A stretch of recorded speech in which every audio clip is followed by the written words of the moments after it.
may tatanong ako, just quickly. Kanina binabanggit yung consolidation sa mga magsasaka. Pero ang totoo, hindi nyo nababanggit yung sinasabing crop insurance, na which is covered by the Department of Agriculture. Ano ho nangyari doon sa sinasabing crop insurance? Pag nagsisimpatya ho kayo doon sa sinasabi ninyong pag nasira, kapareho na may mga empleyado, may trabaho, siguro, siguro ho yung mga magsasaka, magkakaroon ng katiyakan ang kanilang mga ani na yan kung sakaling nasa lanta. Dapat covered ho ito ng crop insurance sa Department of Agriculture. Ano nangyari doon? Tama ka dyan, Ben. Merong crop insurance program. Problema, sino magbabayad ng premium? Ang insurance, di ba? Lahat tayo may insurance. Lahat tayo nagbabayad ng premium. Ang hirap na nga ng buhay ng magsasaka. Wala na siyang pantustos para sa pagkakainin ng pamilya niya. Subsidy. Magtatabi pa ba siya ng pera para sa insurance? So, yan ang sinasabi ko na maaari kung malakihan, maramihan ang pagsasaka, yung agribusiness, kumbaga, may sapat na pera para pambayad dyan sa insurance na yan, na hindi kailanganin na ang bawat magsasaka mula sa kanilang bulsa Ano yung pinagmamalaki ni Alcala na sinasabi niya yung mga hub for all these mga sinasabing harvest nilalagay doon?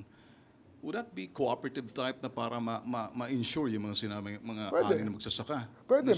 Maaari merong mga ganung halimbawa, pero hindi pa yan yung laganap o hindi pa yan yung standard sa kabuuan ng ating agriculture sector.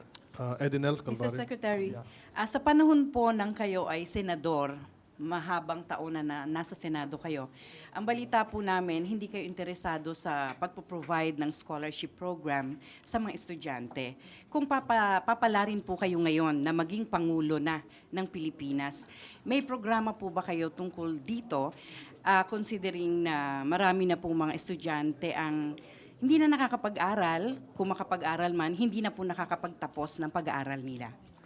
Ma'am, Dr. Edinel, no? Yung pagpo-provide ng scholarship, palagay ko hindi rin tama, or hindi ko tatanggapin na wala akong interest. Dahil kung titingnan po ninyo, nagsimula ito sa ama ko, yung Jerry Roxas Leadership Awardee sa lahat ng mga high school sa buong Pilipinas. Nagsimula po ito 1963. May mga balita po kasi ako, sir, na may mga humingi sa inyo ng tulong na ganyan, pero tatapusin ko lang po. na-deadma daw. Tatapusin ko lang po. No? Yung patuloy ito, kahit namatay na yung aking ama, itinuloy ho namin ng aming pamilya itong pagbibigay ng scholarship na ito. So, hindi po tama. Ngayon, kung meron mang humingi at hindi na pagbigyan, ay palagay ko ay meron talaga, posible, Baka na hindi hindi na kinaya ng pagbigyan. pondo. Sir, baka hindi kinaya ng pondo nyo. Hindi naman, ang punto Maaari. nito ay meron kaming programa sa pamilya namin na personal naming pera, hindi pera ng gobyerno ang ginagamit na siyang napumupondo dito sa mga scholarship na ito. So kung ang ano doon is hindi po ang pondo ng gobyerno. Ang pondo ng gobyerno na pinagkaloob po na bilang senador man o kung congressman ay nilagay po sa iba pang mga serbisyo na kinakailangan din ng mga kababayan natin. Regina, Bloomberg. Regina Lake from Bloomberg, sir.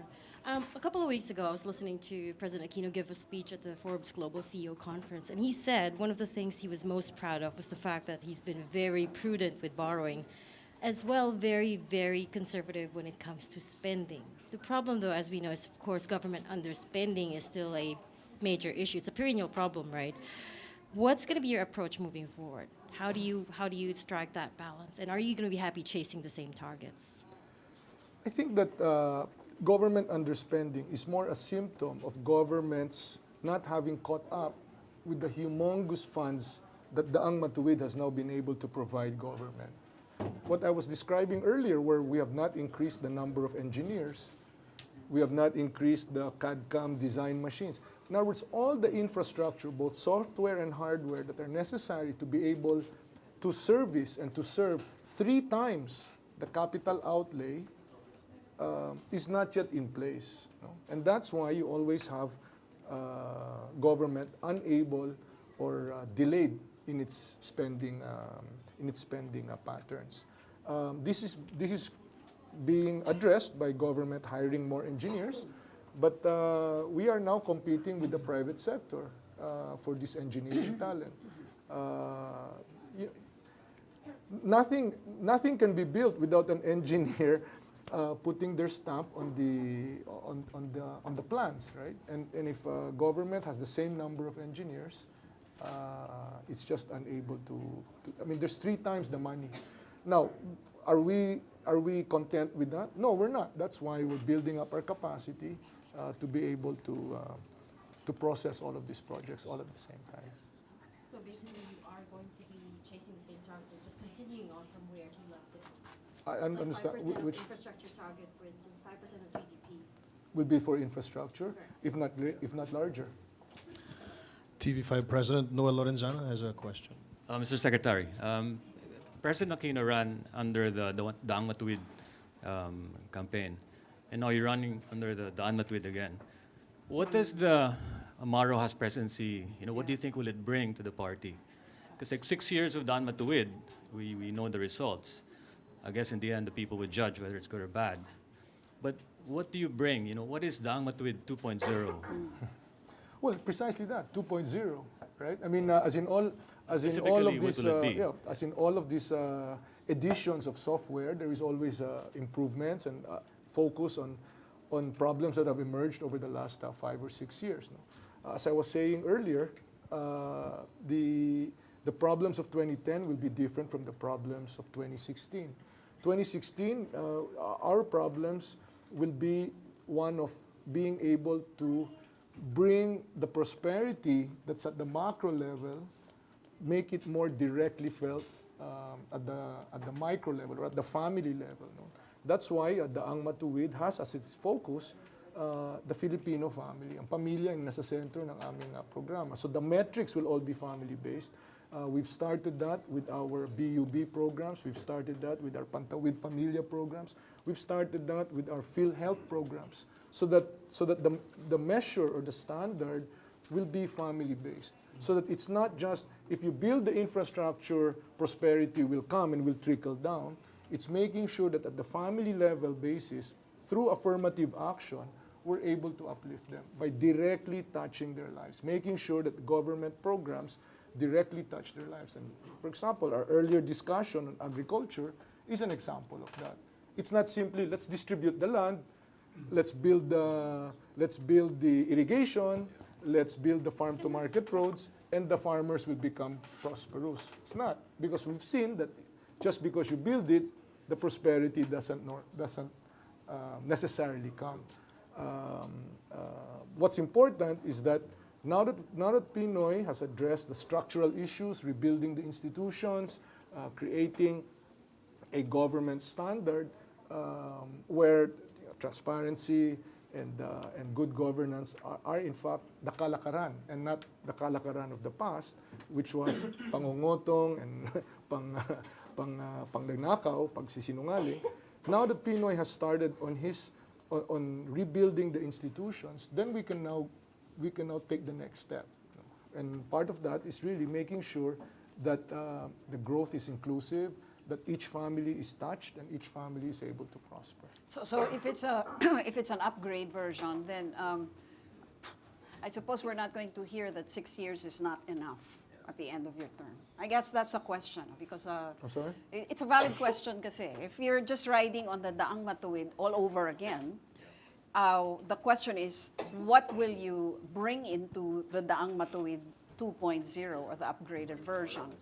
Or at the end of it, are we going to hear again that there wasn't enough manpower or engineering competence available, and 6 years, we can't just build it, we can't just buy it off the supermarket shelves. I mean, No. so, I think, but I think- guess the Luchi, thing that maybe you people are waiting misunderstand. for, sir, is No.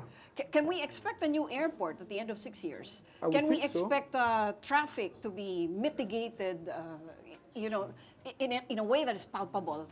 6 years from now. The answer to those questions are yes, but I'm not so concerned about a specific project or a specific problem. No. The Ang Matuwid is not a. Think of the Ang Matuwid as getting an education. Is 6 years enough? No, because after 6 years of elementary, you have to go to high school, and after 6 years of high school, including middle school, you go now for college. No?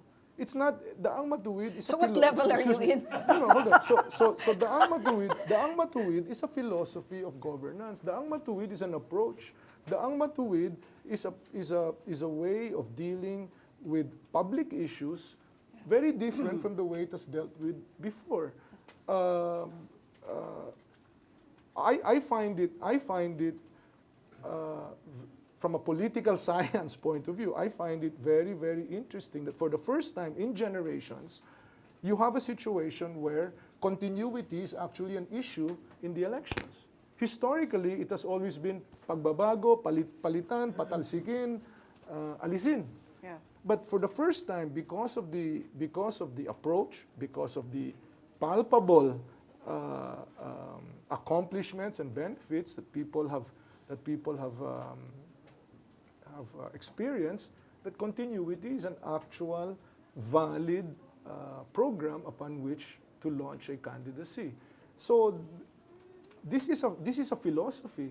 I would expect that there will be another candidate that will say, ituloy ang Daang Matuwid, because we would have performed well after the next 6 years. What's the Democratic Party, Republican Party, PAP in Singapore? I'm not, these parties have programs of government and they present it to the people and the people subscribe to them. No? If the government is unable to if the government is unable to touch the lives of the people, they get kicked out. But if the government is able to improve and bring the country to where the people want the country brought, then why not continue it? I don't think that we should just change. Daang Matuwid is not a chaleco that we just put on and off and say, oh, the next candidate will say something else. It's like, even if you take the words Daang Matuwid, it's the straight path. So the straight path is good now, in the future, and in the decades to come. The question is, how does the straight path apply to current problems? How does the straight path apply to whatever would be, for example, climate change? No? That's something that maybe was not so urgent an issue in 2010. It'll certainly be an issue in 2016. For example, common sense in government. Maybe that wasn't so top of mind in 2010. I'm certainly going to bring it to top of mind. There are many things that government does that doesn't make sense. And so, it's not a joke. I sincerely say there'll be an office or a department of common sense so that for example, You will have a secretary of common sense. Absolutely. I think, here's... Is that a cabinet post or what? No, but I'll give you an example. We have 10, 11 million Filipino OFWs. Does it make sense that while they're working in other countries, our embassies and consulate are only open Monday to Friday? When are they going to get service? They have jobs. Does that make sense or not? No. When you register a small business, you have to get a business name registration from DTI. Then you have to get another business name registration from SEC. Yeah. Then you have to get another business name registration from the local mayor. Does that make sense? When you go and file whatever documents that you file, why can't those documents be all converged with a software solution so that your TIN, your SSS, and your whatever other document, in other words, you file your documents once, your cedula, etc., and all of that through software, which by the way is available through software, one filing, and you already attend to all of these other requirements of other agencies. Yeah. The point I'm trying to make is that government has grown, and naturally it has grown in silos. So this is DFA, and this is DTI, and this is SEC, and Department of Finance, and BIR, and so on and so forth.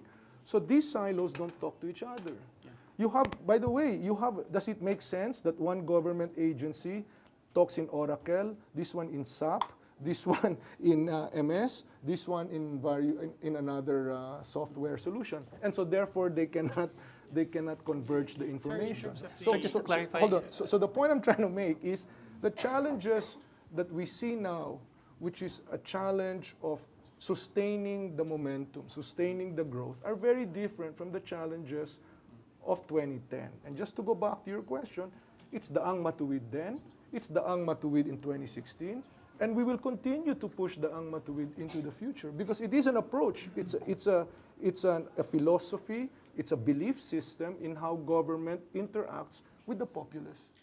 Be sure to come back. News 5 everywhere. Copyright 2015.